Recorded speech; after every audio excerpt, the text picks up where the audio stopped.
El Evangelio de Juan, capítulo 21 del Evangelio de Juan.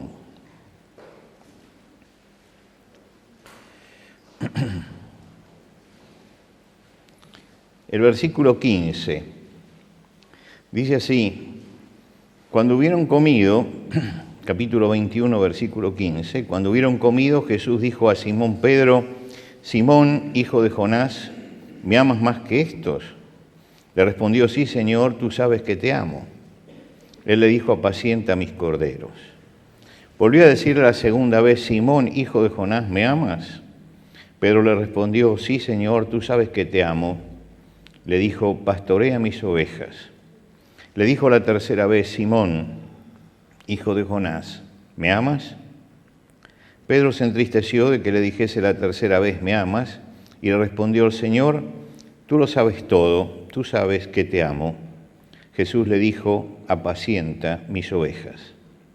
De cierto te digo, cuando eras más joven te ceñías e ibas a donde querías, mas cuando ya seas viejo extenderás tus manos y te ceñirá otro y te llevará donde no quieras. Esto dijo dando a entender con qué muerte había de glorificar a Dios.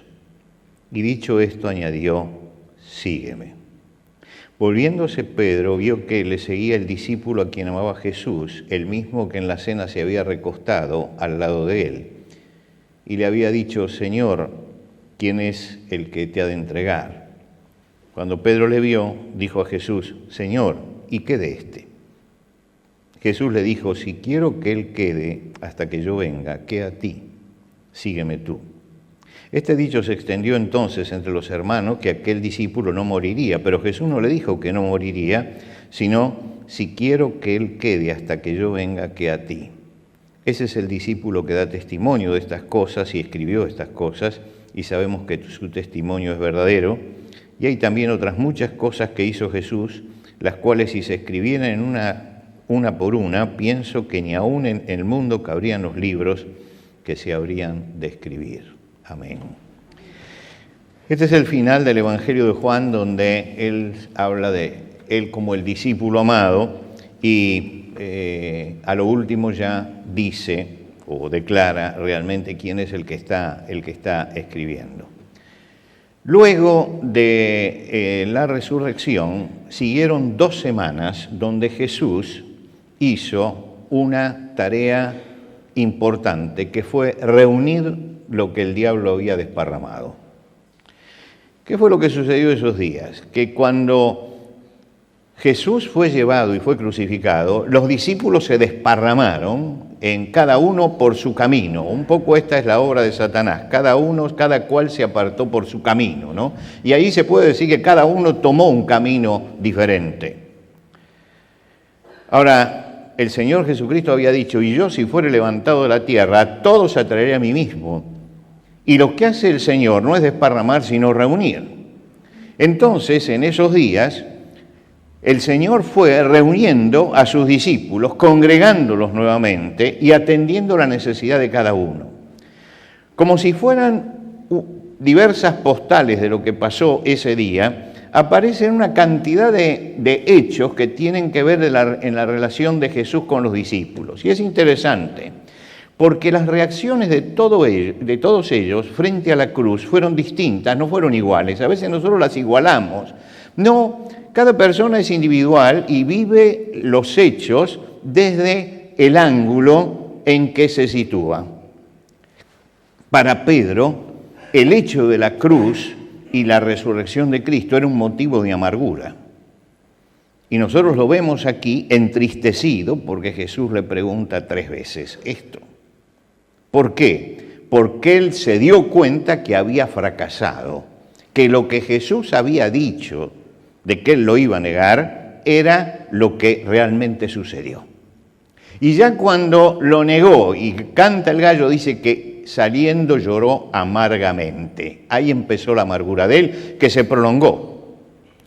Tomás, por el contrario, se cayó en un pozo de incredulidad. Si no veo, no creo. Los del camino a Emaús iban con tristeza y con frustración. María Magdalena con desconsuelo y resignación frente a todo esto. Estoy buscando el cadáver, que me lo den. Quiere decir que cada uno vive las situaciones en una forma diferente. Cada uno lo encaró y sintió el impacto en una forma diferente. Y en todos estos casos Jesús se acercó personalmente y apuntó a la necesidad de cada uno. Es decir, que hay algo que es maravilloso en Jesús, que es el hecho de que Él trata con las personas, con el individuo. Cuando María Magdalena, frente a la tumba, está en una crisis, ella llora porque está en una crisis entre el dolor y la perplejidad. Y Jesús usa de una tremenda ternura en ese momento para hablar con ella. Mujer, ¿por qué lloras? ¿A quién buscas? Señor, si tú te lo has llevado, dime dónde lo has puesto. María. Es decir, hay una profunda ternura porque lo que María necesitaba en ese momento era la ternura de Jesús. Ahora, cuando Jesús va con los discípulos de Emaús, ellos tienen una crisis diferente, es esperanza y desilusión. Estaban desilusionados, habían perdido la esperanza. Entonces Jesús lo que hace es les abre las Escrituras, y si ustedes creen esto, sí, miren lo que decía. Entonces no apela al sentimiento de ternura, sino que allí Él usa el entendimiento. Entiendan que Dios esto lo había dicho. Y le habló a la razón de esos hombres. Tomás tenía una lucha entre la razón y la fe. Quiero creer, pero si no veo no puedo creer. Y resulta que la fe es creer sin ver. Este es el drama de Tomás. Y entonces dice, si no viere en sus manos la señal de los clavos y metiere mi dedo en su costado, porque no solamente le bastaba ver, sino que quería tocar también, entonces voy a creer. Y Jesús llega y entonces ahí le presenta la evidencia. Bueno, acá está, toca. Y con Pedro, que tiene una crisis entre la fidelidad y la traición, ahí Jesús dialoga, le hace una serie de preguntas para que él vaya contestando, que son las que hemos leído ahora. Cada experiencia es única, como únicas son las personas. Cada uno necesita una respuesta personal. Y Jesús le dio a cada uno una respuesta personal de acuerdo a la situación en que estaba viviendo y a la personalidad de cada uno. Tenemos que entender que las experiencias espirituales no son todas iguales, son diferentes. A pesar de que todos llegamos siempre a lo mismo, que es a nuestra confianza en el Señor, las experiencias son distintas, son diferentes. Algunos son como Andrés, el hermano de Pedro. Iba caminando detrás de Jesús porque le interesaba ver quién era. Y Jesús, frente a la curiosidad, lo llama. Y basta con que lo llame para que ya saliera de ahí y le dijera a su hermano, mira, lo hemos encontrado, ya es el Cristo, está entre nosotros. Esta es la fe sincera, simple, que no cuestiona. Pero otros como Natanael, cuando van y le dice a Andrés, hemos hallado al Mesías, dice, ¿y de Nazaret puede salir algo bueno? Este ya es el que cuestiona. Y Jesús tiene que acercarse a él y le dice, cuando estaba debajo de la higuera te vi porque eres un judío, así dice, Rabí, tú eres el Hijo de Dios. Este había que tratarlo de otra forma. Y algunos, como a Saulo de Tarso, hay que tirarlo del caballo, porque si no lo tiramos del caballo no pasa nada. Piense usted que hay una gama de situaciones. ¿Cómo llegamos? Y bueno, hay quienes llegan simplemente, que llegan fácilmente. Y hay otros al que le cuesta mucho. Y hay otros, como yo, que me tienen que tirar del caballo. Y si uno no tiene ese shock, ¿no? El extremo racionalismo nos lleva a alejarnos de la fe.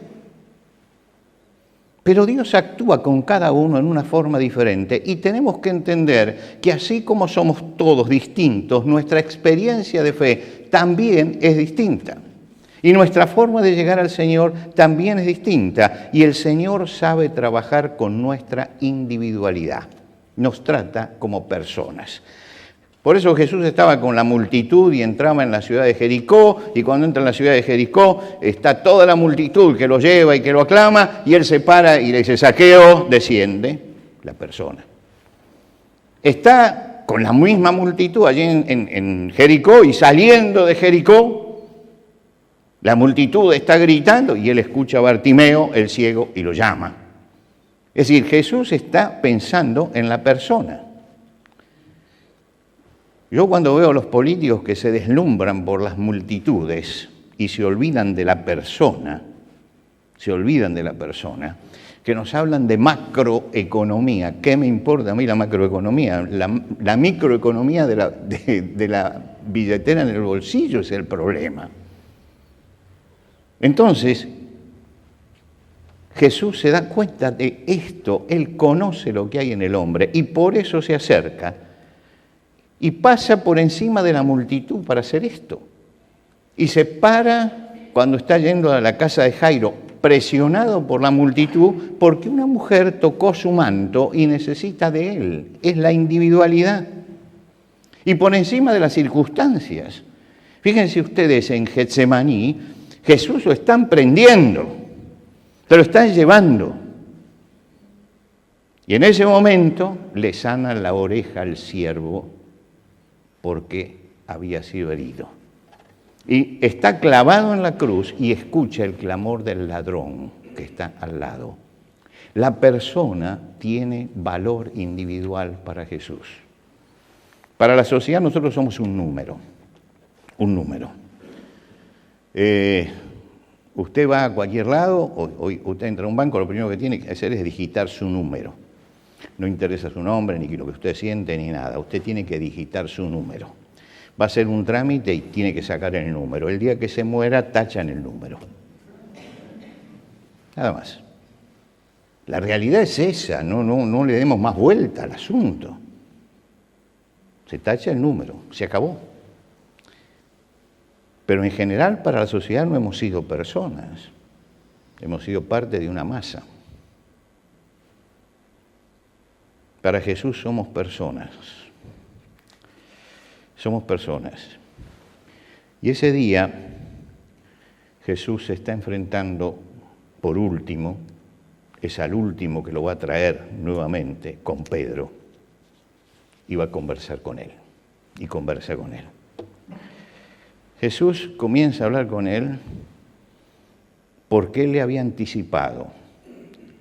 Le había anticipado que él se iba a ir, pero que él tenía una tarea que hacer después.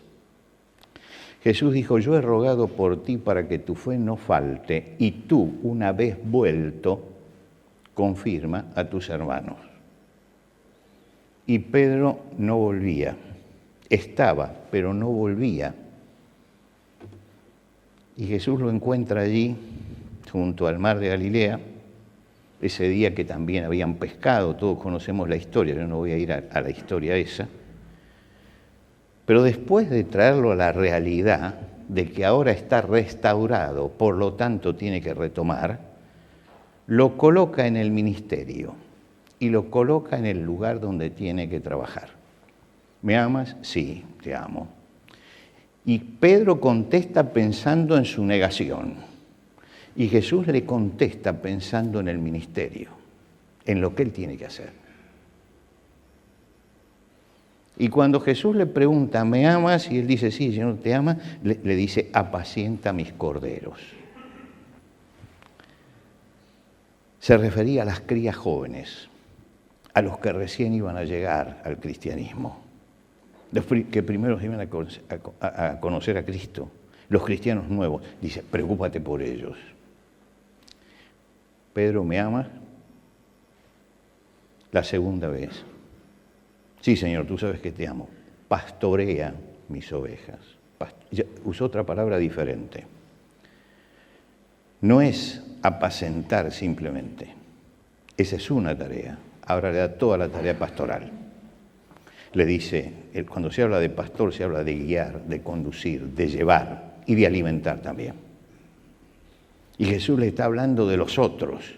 Y es interesante, no se nota en nuestro español, pero en griego utiliza una palabra para oveja que no es nuestra palabra oveja común, es un diminutivo. Es un diminutivo lleno de ternura, como si dijera ovejita, una cosa así. Le está diciendo, ahí está mi pueblo al que yo amo. A ese pueblo tenés que hablarle, tenés que guiarlo. Pero le está mostrando en la palabra que usa lo que hay en su corazón, que es la ternura que él siente por los suyos. Jesús le dice, dales todo el alimento que necesitan también ellos, pero guíalos. Y a lo último, vuelve a decir, apacienta mis ovejas. Parecería que une las dos cosas, ¿no? Que dijo, primero habló de los chicos, de los nuevos, después habló de los otros y ahora dice, pero a todos le tienes que llevar el pan. Le está mostrando la función que debe cumplir, que el Señor nos ha llamado para servir y Él era llamado para ser un pastor del rebaño, para dar alimento espiritual, para guiar al pueblo hacia el Señor y para guiar a las almas a Cristo, porque la primera predicación la tiene Él. Quiere decir que esto es lo que hizo. Ahora uno dice, bueno, ya está. Y Jesús sigue. Y sigue diciendo una frase que significa prestad mucha atención a lo que te voy a decir. Cuando se utiliza la palabra de cierto te digo, se utiliza una sola palabra que nosotros conocemos, la palabra amén, amén, ¿no? Es una palabra para enfatizar y para que, es como cuando le decimos a nuestros hijos, presta atención, o cuando la maestra en la escuela dice, presten atención. Jesús dice, presta atención a esto, presta atención a esto. Cuando eras más joven, te ceñías e ibas donde querías. Tenías una independencia tremenda. Quiero decirte que cuando ya seas viejo, extenderán tus manos y te ceñirá otro. Ahora, no está hablando de la decrepitud que puede traer la vejez, está hablando de otra cosa. La expresión extenderán tus manos la utilizan los padres de la Iglesia muchas veces para hablar de la crucifixión. Es decir, le hicieron extender las manos, ¿no? Como dicen, lo crucificaron. Jesús le anticipa la crucifixión a Pedro. Dice, extenderás tus manos. Y te llevarán, y dice, te ceñirá otro. Cuando el que tiene túnica va a caminar, levanta la túnica y se la ata a la cintura. ¿Para qué? Para poder caminar bien, porque si no, no puede acelerar el camino. Eso es ceñirse. Ahora dice, hasta ahora te ceñías y decías, vamos, y ibas. Va a llegar un momento que otro te ceñirá, otro te va a atar y otro te va a colocar allí.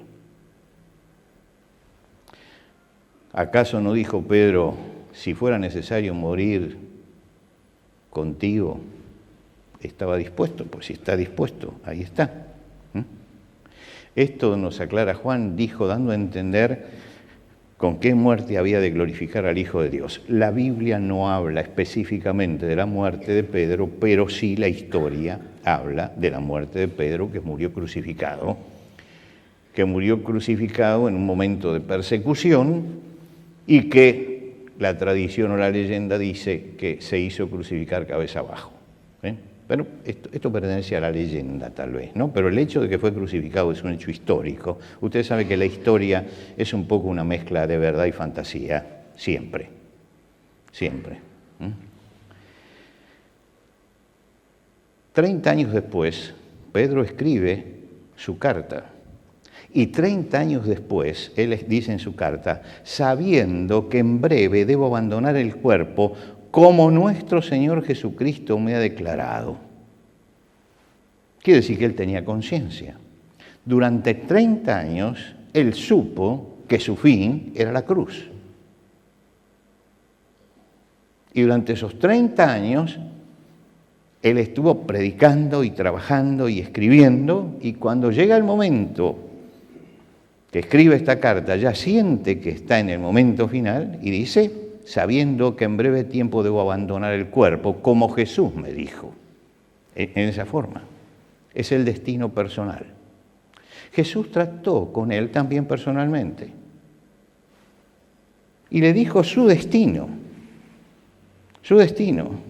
porque es su siervo, y le traza un plan y le traza también el destino. Ahora, cuando Jesús termina de decir esto, Pedro le mira a un costado y le dice, Señor, acá está Juan, ¿y a él qué le va a pasar? Y la respuesta de Jesús, la voy a poner en nuestro lenguaje de hoy, es, ¿qué te importa? Eso fue lo que le dijo Jesús, ¿qué te importa? Ese no es un asunto tuyo, es un asunto tuyo. Si quiero que él se quede, ¿qué a ti? Sígueme tú. Nosotros lo tenemos en el lenguaje español, ¿no? Pero que Jesús le dijo es, Pedro, no es asunto tuyo sino mío eso. No te metas en lo que no te importa. Yo trato con cada uno en particular, no tengo por qué darte explicaciones. Punto. ¿Qué está diciendo? Pedro, acostúmbrate a no mirar al costado. Acostúmbrate a mirar siempre hacia adelante. Sígueme, le dijo. ¿Cómo seguimos a Jesús? Hay que mirar al que está delante y caminar. Pedro estaba mirando al costado. No estaba mirando adelante, estaba mirando al costado. ¿Qué pasó con el que tengo al lado? ¿Tendrá menos bendiciones, más bendiciones? ¿Estará andando derecho o torcido? Cayó en la trampa de la comparación. La trampa de la comparación. Es una trampa la comparación. No es la primera vez que Pedro mira al costado, ¿eh? Cuando caminó sobre el agua,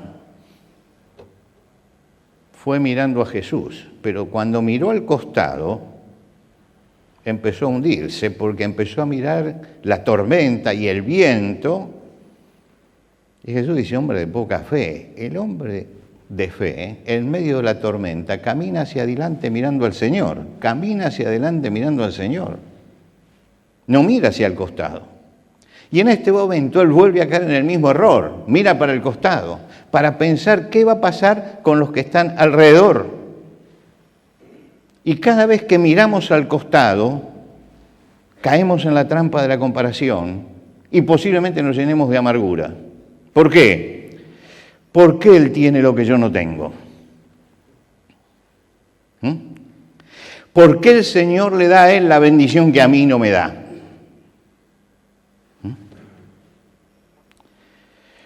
¿Qué le pasa? ¿Por qué le pasa a él esto que a mí no me pasa? Y casi siempre miramos para arriba, no para abajo. No sé si me explico. No miramos que muchos tienen menos que nosotros y que están luchando en cosas. No, miramos para arriba. Miramos para arriba. Y empezamos a comparar. Cuando empezamos a comparar y le preguntamos al Señor, el Señor dice, ¿qué te importa? Yo conté aquí la historia, y algunos tal vez la recuerden, de aquel a quien le fueron a preguntar, de aquel ministro religioso, que al que le fueron una mujer le fue a preguntar, llorando porque no podía tener hijos, llorando porque las otras mujeres tenían hijos y ella no, que Dios era injusto con ella. Y el rabino le dijo, bueno, o el pastor, no me acuerdo bien si era un rabino o un pastor, le dijo, bueno, si yo te doy $10,000 hoy, ¿cómo te sentirías? Ah, bien, un fenómeno. Si yo te debo $20,000 y te doy solamente 10,000 hoy, ¿cómo te sentirías? Y mal. ¿Por qué? Porque te debo. Dios no te debe nada. Dios no te debe nada. Y esa es una cosa que tenemos que aprender, ¿no? Que Dios no nos debe nada. No nos debe nada. Como no nos debe nada, no podemos reclamar lo que está al lado. No podemos. Yo sé que muchos no pueden evitar la comparación. Y le voy a dar un consejo. Cuando usted compara, mire para abajo. No mire para arriba. Mire para abajo. Mire para abajo. El Señor nos ama a todos por igual, pero trata a cada persona en particular. Tenemos la tendencia a comparar y sentirnos mal. Y no estamos llamados a comparar, sino a seguir. Yo tengo que mirar adelante y tengo que seguir. Esto es lo que tengo que hacer. Sí, hay gente, Señor, que roba y roba y roba y le va bien. No mires para el costado, no mires para el costado, no mires. Dios sabe lo que va a hacer también con eso. Uno tiene que mirar y mantener su conducta, y mantener sus principios, y mantener sus valores. Y el mundo cambia, y los valores revientan. Yo sigo al Señor y mis valores son eternos, y eso lo tenemos que repetir todos los días. Yo estoy siguiendo al Señor. Termino con una frase de la carta a los Hebreos. Despojémonos de todo peso y del pecado que nos asedia y corramos con paciencia la carrera que tenemos por delante, puestos los ojos en Jesús, el autor y consumador de nuestra fe. Sí, a nuestro alrededor todo tiembla. Como decía Asaf, a los malos le está yendo bien. Y yo estoy luchando todos los días por sobrevivir. Puestos los ojos en Jesús, el autor y consumador de la fe. Cuando yo pongo los ojos en el Señor, camino hacia adelante. Cuando miro al costado me amargo. Nosotros cantábamos un coro que decía, seguirte solo a ti, Señor, y no mirar atrás. Le voy a hacer una modificación. Y no mirar atrás, ni tampoco al costado, a ningún lado. Mire siempre para adelante. Nos ponemos de pie.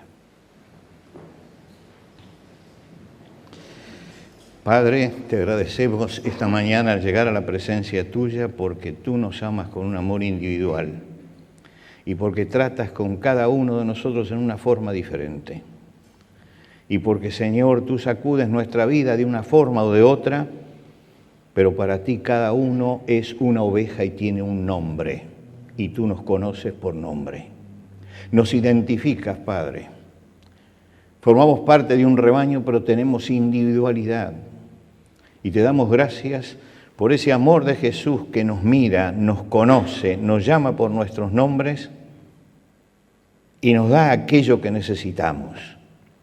Y te rogamos, Padre, que podamos poner los ojos en Jesús, el autor y consumador de nuestra fe, y no mirar al costado ni mirar atrás, sino ir siempre hacia adelante.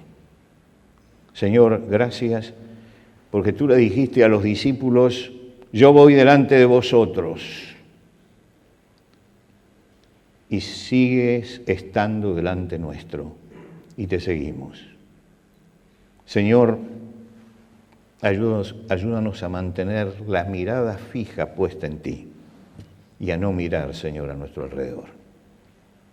Te pedimos, Señor, que esta semana, en todo lo que hagamos y en todo lo que digamos, podamos honrar tu nombre como cristianos y podamos vivir santamente como debe ser la conducta de un hijo tuyo. Te pedimos esto por Cristo Jesús. Amén.